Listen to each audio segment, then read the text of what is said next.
Bagaimana dengan lokasinya sendiri? Waktu itu setelah malamnya kita diskusi dan punya kesimpulan untuk membentuk suatu lembaga, paginya itu kita mencari lokasi. Nah, kita mencari lokasi. Nah, karena memang kebetulan rumah kita ini tidak terlalu jauh, nah kita lihat tempat ini kosong, sudah lama kosong, dan yang punya rumah juga waktu itu tinggal di Bogor. Akhirnya kita temuin orang yang dipercaya dalam menjaga tanah ini gitu. Nah, kita temuin, akhirnya kita tanyakan boleh nggak tempatnya ini kita kontrak waktu itu gitu. Akhirnya dari si penjaga tanah ini menyampaikan kepada Pak Haji waktu itu bahwa ada yang mau ngontrak rumah, waktu itu disampaikan kan gitu. Akhirnya dari Pak Haji sendiri itu menyampaikan bahwa besok kami ke Cikarang gitu. Akhirnya besoknya kami itu ketemu dengan Pak Haji yang punya rumah, dan akhirnya kita sampaikan ke Pak Haji kami bahwa punya rencana untuk membentuk suatu lembaga yang berbentuk yayasan untuk kegiatan anak-anak yatim dan duafa. Nah, waktu itu kita sampaikan dengan Pak Haji, dan Pak Haji waktu itu mengira bahwa kita akan mengontrak rumah gitu, mengontrak rumah beliau yang memang yang ada di sebelahnya. Tapi kita sampaikan bahwa kita hanya memakai garasi rumahnya saja gitu. Nah, akhirnya terjadi diskusi dan pembicaraan dengan Pak Haji, dan dapat kesimpulan gitu bahwa Pak Haji mengizinkan kita memakai rumah garasi yang memang kita maksud, yang tadi kita sampaikan ke Pak Haji, dengan ada catatan ijab qabul lah, bisa dibilangkan begitu. Waktu itu per tahun itu kita sewanya itu 10 juta. Nah, anggaran itulah yang memang tadi yang saya sampaikan sama teman-teman bahwa kita harus punya anggaran untuk pengadaan lembaga kita gitu. Yang dari patungan itu tadilah untuk membayar sewa tempat yang kita gunakan untuk yayasan ini. Adakah pengalaman sosial sehingga mendirikan sebuah lembaga sebagai jalan dakwah?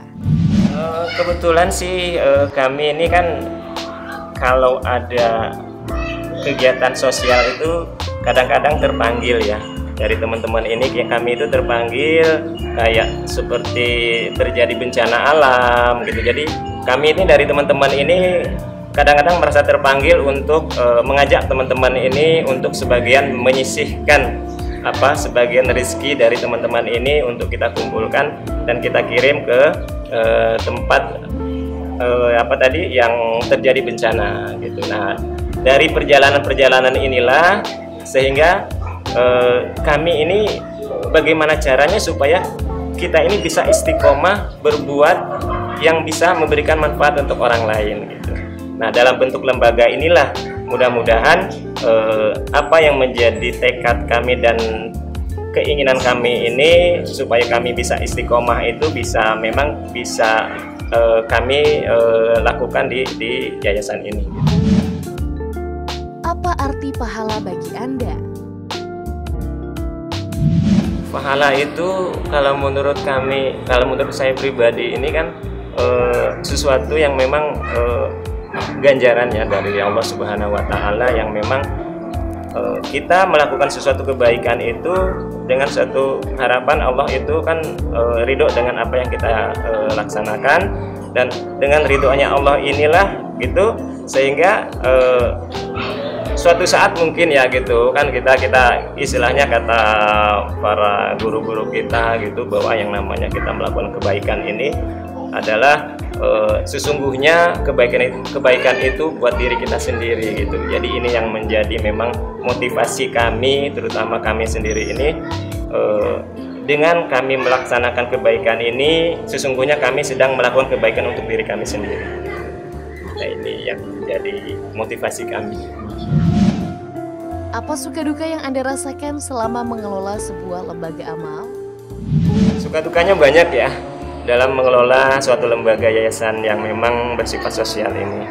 Sukanya kami bisa membagi waktu kami dari kesibukan kami mencari rezeki untuk kebutuhan kehidupan kami, tapi kami bisa meluangkan waktu untuk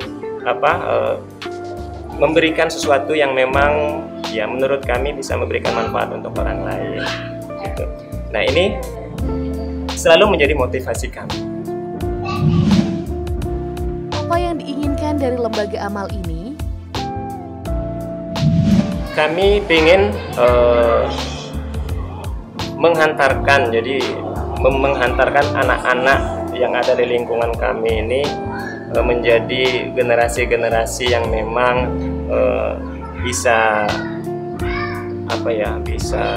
lebih baik lah gitu. Bukannya belum baik ya, bisa lebih baik, karena memang di lingkungan kita ini kan memang kalau tidak kita memang ikut di dalam penanganan segi pendidikannya, mungkin ya kita bisa sedikitlah memberikan warna lah untuk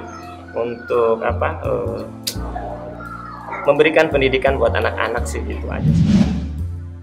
Berapa rentang usia anak-anak di lembaga ini? Yang ikut kegiatan di yayasan ini ada yang memang masih PAUD ya, masih anak-anak ya, kelas Iqra, sampai yang paling besar itu SMA kelas 2.